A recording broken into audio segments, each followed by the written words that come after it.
The COVID-19 vaccine is here, but if you're not a frontline worker, when will you get it? Turns out it'll probably be a few months from now, but potentially sooner than you might think.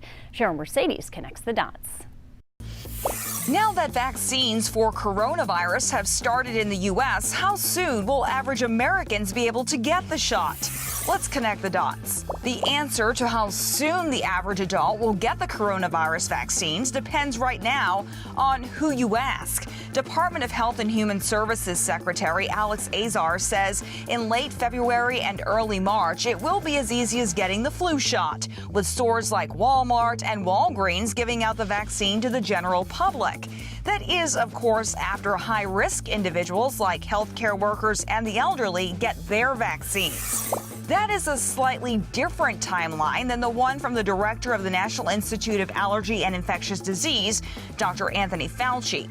He reports that by the end of March and the beginning of April, that normal, healthy men and women will have access to the vaccine.